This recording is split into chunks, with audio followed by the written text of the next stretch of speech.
Bonjour à tous, bienvenue à les leçons de l'Institut biblique et bien sûr l'Institut biblique. On continue des leçons, mais l'Institut biblique officiel est terminé pour l'année. On commence bientôt, mais on va continuer avec des leçons pour tous ceux qui ont l'opportunité d'être à l'écoute.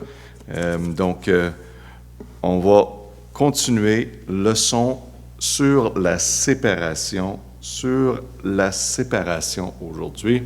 On va commencer avec prière. Notre Père, on te remercie que tu as toujours mis ton peuple à part pour être sanctifié, pour te glorifier, pour être un témoignage dans ce monde. Donc le peuple de Dieu a besoin d'être mis à part pour Dieu, pour sa cause. Aide-nous à voir l'importance de nos vies, d'être séparés de ce monde afin d'être vraiment engagés avec notre Seigneur et Sauveur. Père, on te remercie pour ta parole qui nous enseigne. Fais un travail dans nos cœurs, dans nos vies, afin que nos vies puissent te glorifier en tout aspect. On prie au nom de Jésus. Amen. Donc, on va commencer avec la BIBLE parce que c'est la fondation de notre foi, la seule. Amen. Fondation de laquelle qu'on trouve les richesses et la vérité de notre Dieu qui a préservé pour nous. Donc, on chante la BIBLE, quel livre merveilleux, et j'y tiens ferme, j'y crois toujours, la BIBLE, la Bible. Amen. Le sujet de la séparation est un enseignement qui distingue les baptistes fondamentalistes. Et bien sûr, on peut nommer les baptistes fondamentalistes que je fais partie de ce groupe. Pour quelle raison?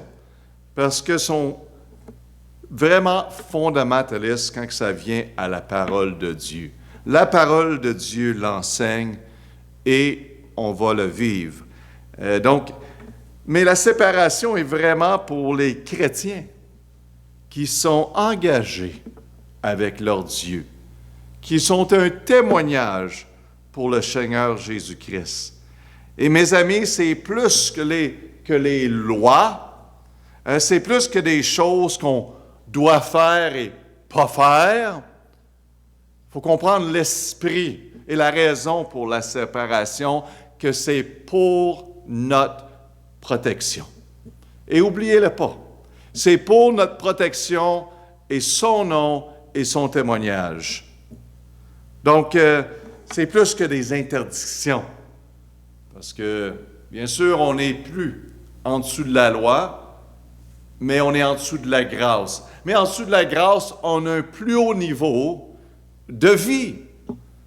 Parce qu'on est une lumière dans ce monde et on doit refléter notre Seigneur Jésus-Christ en toutes choses. Que veut dire exactement la séparation? Il y a 3 choses que vous devez comprendre au niveau de la séparation. Il y a 4 mots qui sont utilisés dans la Bible qui ont la même signification. Donc, on parle de séparation et un autre mot qu'on va voir dans les Écritures, c'est la sanctification. On va voir aussi la sainteté. Et on parle d'être saint.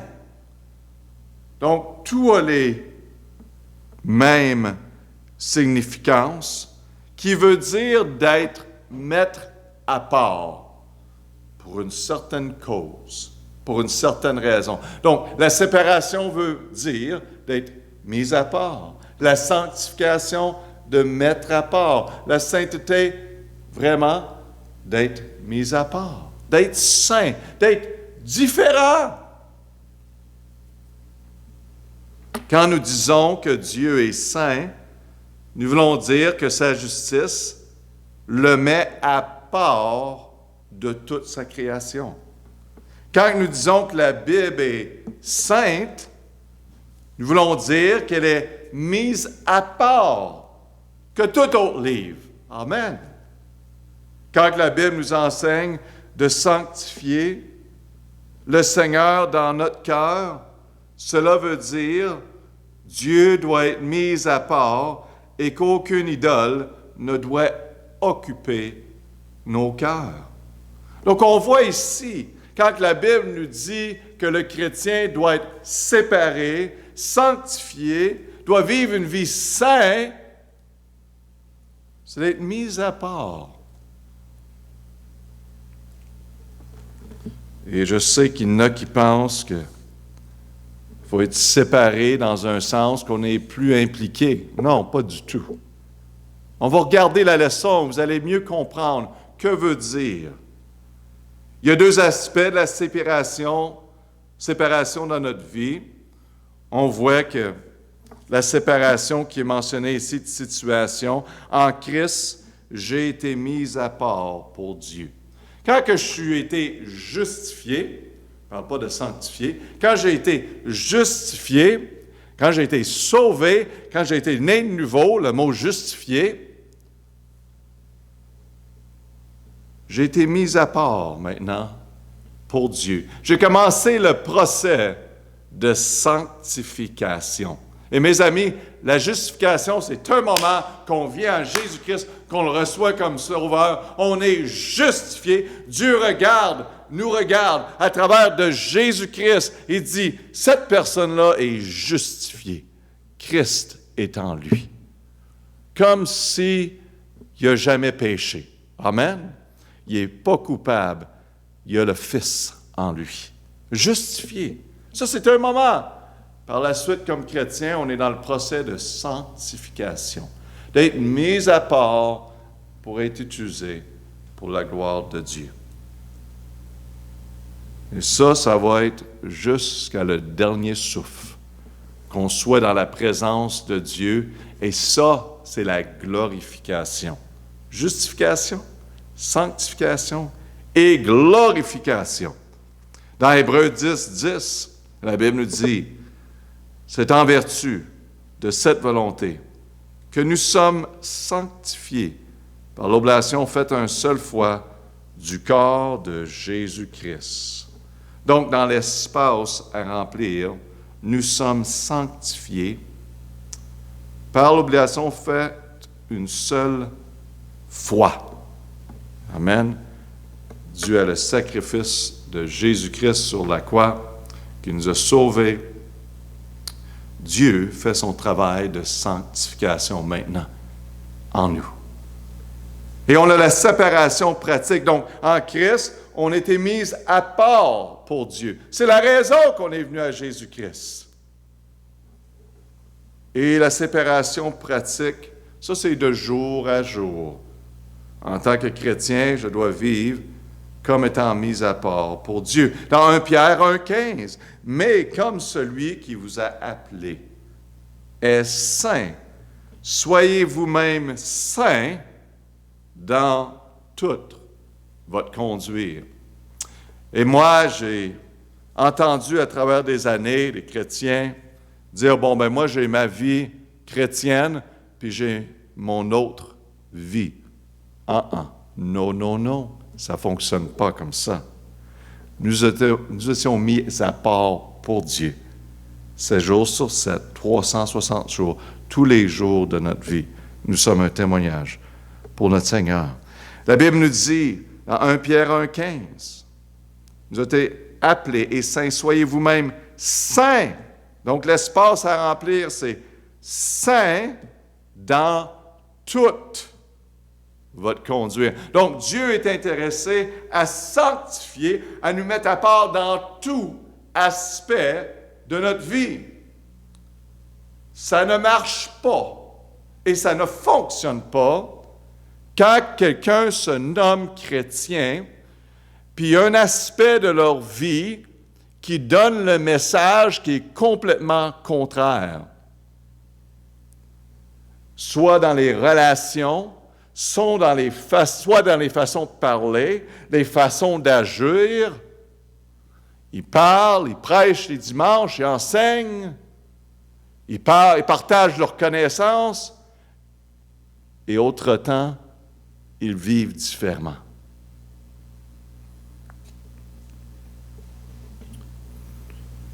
Il n'y a pas que personne de parfait. Mais il faut reconnaître nos péchés, confesser, afin d'avancer.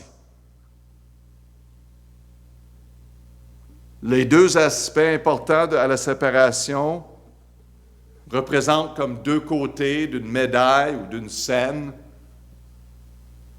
Séparés pour Dieu et séparés de la mondanité.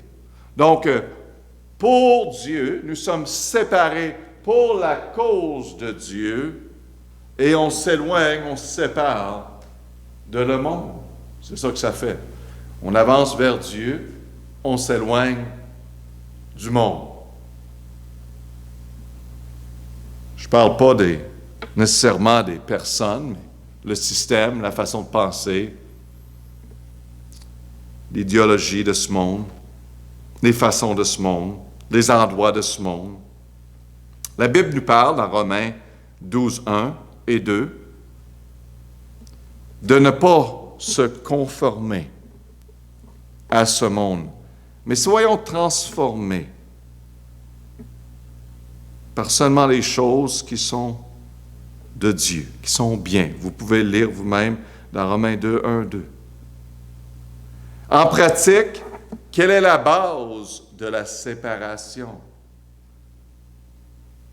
La base de la nature de Dieu, 1 Pierre 1, 16, nous dit, en effet, il est écrit, soyez saints, car je suis saint. C'est assez simple, n'est-ce pas? On doit être saint. Donc, l'espace à remplir, c'est soyez saints, car je suis saint. Que veut dire saint? D'être mis à part. Ça ne veut pas dire d'être un endroit puis d'essayer de se montrer qu'on a plus de connaissances que les autres. Non. C'est qu'on a une vie mise à part pour Dieu. Dans ma vie personnelle, je suis entouré de personnes au travail, en business, n'importe quoi. Je ne me sépare pas du monde, de mes responsabilités, mais à travers de tout ça, il y a des défis, il y a des choses que j'entends, il y a des personnes qui veulent faire des choses qui ne sont pas correctes. Moi, je sais qui je suis en Christ. Et je me tiens debout pour mon Seigneur et je peux le faire d'une façon polie. Je n'ai pas peur. Je n'ai pas peur de dire non. Je ne vais pas là. Non, je ne veux pas boire cela. Non, je ne veux pas prendre cela. Non, c'est pas une place pour moi. Et s'ils veulent plus d'applications, ça va me faire plaisir de leur parler.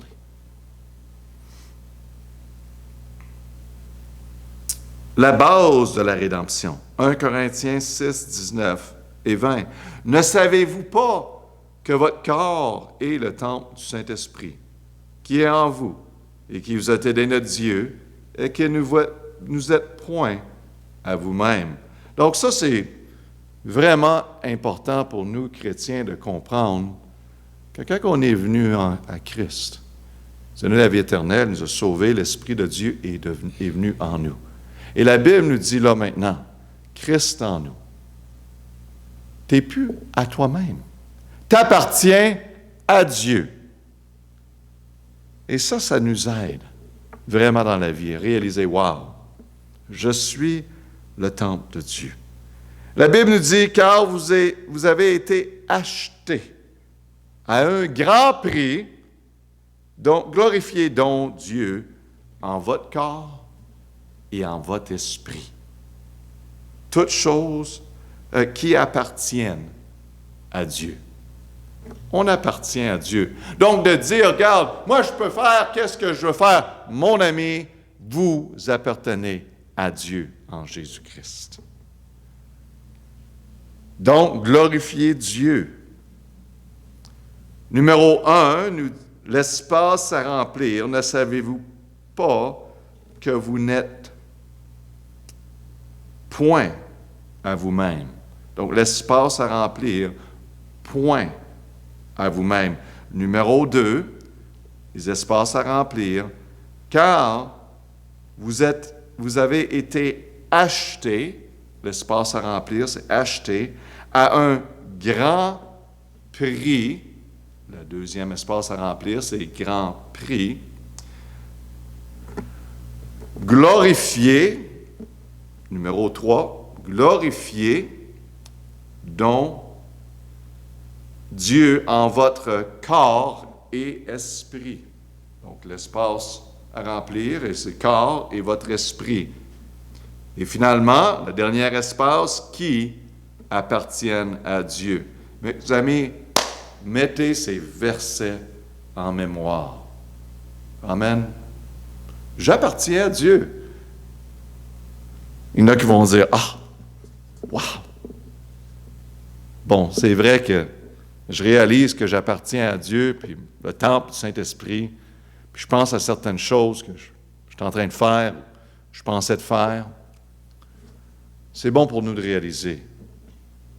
Nous sommes des ambassadeurs. Nous appartenons à lui. Et si on n'appartient pas à lui, on appartient à quelqu'un d'autre. Le Dieu de ce monde, le diable lui-même. Donc, gloire à Dieu qu'on appartient à lui en Christ. Donc, on a la base de la rédemption. Et on a aussi la base de la régénération dans 2 Corinthiens 5, 17. La Bible nous dit, si donc quelqu'un est en Christ, il est une nouvelle créature. Les choses vieilles sont passées. Voici toutes choses sont devenues nouvelles. Peut-être le passé a tendance à vous troubler. Mais sachez que Jésus-Christ, quand on vient en lui, on est justifié, né de nouveau, sauvé. Tout le passé est en dessous du sang de Jésus-Christ. Et le présent et le futur. Nous sommes pardonnés, nous sommes justifiés. Donc arrêtez de vous battre par-dessus la tête avec toutes vos choses du passé. Si vous êtes en Christ, vous êtes pardonnés. Et Dieu n'utilise pas ces choses contre vous. Il note, malheureusement, ils sont en train de vivre dans le passé. Qu'est-ce qu'ils ont entendu? Toutes les choses du passé des ancêtres. Mes amis, quand vous venez à Jésus-Christ, nous sommes pardonnés de toutes ces choses. Et c'est le temps d'avancer, c'est le temps de confesser ces choses et avancer. C'est merveilleux d'être libéré de notre passé. En comprenant le pardon que nous avons en Jésus-Christ et appliquant ce pardon dans nos vies personnelles, on peut courir avec liberté. Et à cause des traditions, à cause des faux enseignements d'au passé, peut-être de nos pères, peut-être des choses que nous avons été effectuées dans le passé, l'abus ou quoi que ce soit, on est en train de rapporter ces choses dans notre vie présente. Quand Christ dit, c'est pardonné, avancez. Cours dans la liberté que vous avez maintenant en Christ. Arrêtez d'apporter le passé dans le présent. Wow, mes amis. Il y en a d'entre vous que vous êtes encore limités par votre passé parce que vous ne comprenez pas la merveille du salut que Jésus-Christ nous a pardonné complètement de nos péchés. Allez courir. Regardez Paul lui-même. Lui qui a fait des choses contre Dieu. Il était mauvais, méchant vers les chrétiens. Et il a compris le pardon, mes amis. Et était un apôtre qui a été utilisé grandement par le Seigneur Jésus-Christ. Il n'a pas laissé le passé, si vous lisez dans la Bible, vous allez voir son attitude vers le passé. Il réalise qu'est-ce qu'il a fait. Mais encore plus, il réalise le pardon de Jésus-Christ. Et il avance et Dieu l'utilise grandement pour sa gloire. 2 Corinthiens 5, 17, nous sommes une nouvelle créature en Christ. Le passé. C'est pour ça que je vous dis, l'importance du salut. Donnez-moi votre témoignage de salut. Et si vous n'avez pas de témoignage de salut, essayez pas de fabriquer quelque chose. Mais quand on vient à Jésus-Christ, l'Esprit de Dieu prend résidence en nous. Donc, on a un témoignage à partager. J'étais perdu, j'ai été élevé dans une église, j'étais religieux, j'allais ici, puis j'allais là, puis à l'âge de 15 ans, 20 ans, 30 ans, n'importe quand, que le Seigneur a touché votre cœur, vous partagez ce témoignage-là. Jésus-Christ, cette journée-là, m'a montré que j'étais pécheur. Il y a un pasteur qui est venu prêcher. Il y a quelqu'un qui a ouvert la Bible, qui m'a montré comment que j'avais besoin de Jésus-Christ comme sauveur. C'était pas le baptême, c'était pas mes œuvres qui allaient me sauver. Mais c'est seulement Jésus-Christ. Et j'ai compris que son sacrifice est parfait. Et c'est tout que j'ai besoin pour le salut. C'est Jésus, Jésus. Il est la vie, le chemin et la vérité. Et cela est venu réel. Et cette journée-là, je m'ai mis à genoux, j'ai crié, Seigneur, je suis pécheur, je comprends maintenant que c'est toi, le Sauveur. Je te demande pardon pour mes péchés. Je te demande pardon de t'avoir rejeté. Mais aujourd'hui, je rouvre mon cœur à toi. Tu es le seul Sauveur. Et je te reçois dans ma vie. J'accepte ton pardon de mes péchés. C'est merveilleux d'être sauvé, d'être enfant de Dieu. Et par la suite, Dieu nous dit que nous sommes une nouvelle créature. Un chrétien est décrit comme, l'espace numéro 1, une nouvelle créature. Numéro 2, les choses vieilles sont passées. Passées, finies. On avance. Lettre D, la base de la parole de Dieu. Des versets tels que 2 Corinthiens 6, 17. La Bible nous dit, c'est pourquoi sortez du milieu d'eux et vous séparez, dit le Seigneur, et ne touchez point ce qui est impur, et je vous recevrai. La Bible nous dit, sortez du milieu d'eux et vous séparez. Vous séparez l'espace à remplir. Je vais vous dire, comme chrétien, ça fait plus que 25 ans que je suis venu au Seigneur Jésus-Christ, à l'âge de 21 ans. Et quand je suis venu à Jésus-Christ, je ne comprenais pas beaucoup des choses que je comprends aujourd'hui. Je savais que j'étais un pécheur, que je ne voulais pas aller à l'enfer, à la mort, et que Jésus offrait la vie éternelle, et je l'ai reçu comme mon Seigneur et Sauveur quand un prêcheur est venu m'en parler. Mais à ce jour-ci, le procès de sanctification, à travers de ma vie, de me mettre à part pour Dieu, pour sa gloire, je ne savais pas tout d'une journée à l'autre. Mais quand Dieu me l'a révélé à travers de ses Écritures, ou je l'ai entendu à travers de la parole de Dieu, quand je suis allé à l'Église, on entendait des choses qu'on dit, oui, c'est vrai ça. Ces choses-là, ça ne devrait pas faire partie de ma vie.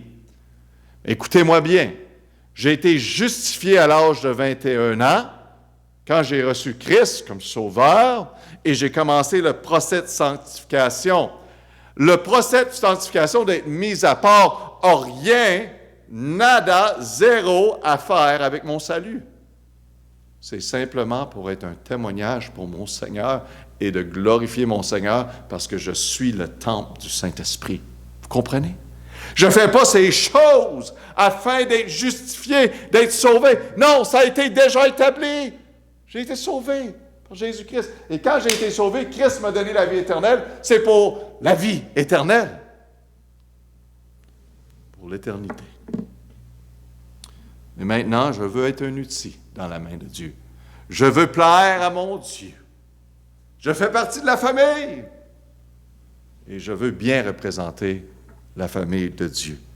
On n'est pas parfait. mais on a été pardonné, on a été justifié. Et amen, on veut être un outil dans la main de Dieu, comme les disciples, comme les apôtres, comme les hommes et les femmes de Dieu qui sont tenus debout pour la parole de Dieu, parce qu'on sait que cela est la vérité. La sanctification n'a rien à faire avec notre salut, mes amis. On n'a rien fait pour être sauvé et il n'y a rien qu'on peut faire pour maintenir le salut. C'est simplement pour glorifier notre Dieu. C'est tout. Et on le fait avec plaisir. Et à travers de mes années de me mettre à part, il y a des choses qu'on change. On entend la prédication, on voit les Écritures. Ah, c'est vrai. Ça n'arrête jamais. Mais il y a des choses majeures souvent qu'on va se séparer parce qu'on réalise, wow, cela ne doit pas faire partie de la vie d'un chrétien. Amen. Je peux les entendre, les amen. Et on se sépare. Donc, on va continuer l'étude la semaine prochaine. On va prier, Père éternel, merci grandement pour ces enseignements. Ces enseignements est vraiment notre vie dans le présent. Et on sait que le salut est la plus importante doctrine biblique, mais dans la Bible, ça parle beaucoup au sujet des enfants de Dieu, d'être sanctifiés, d'être saints, d'être un témoignage, de glorifier leur Dieu, qui sommes le temple du Saint-Esprit. Aide-nous à prendre cela à cœur, être des outils dans la main de Dieu pour glorifier notre Dieu. Au nom de Jésus. Amen.